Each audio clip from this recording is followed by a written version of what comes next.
adiskide bat bazen, orotan bihotz bera, poesiaren hegoek, sentimentuzko bertsoek antzaldatzen zutena.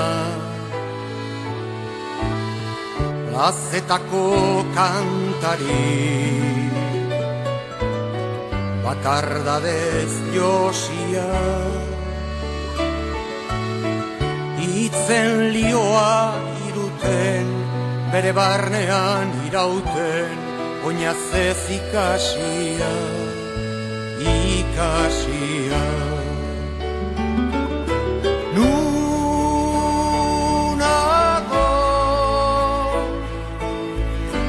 zerlarretan urepeleko hartzaina,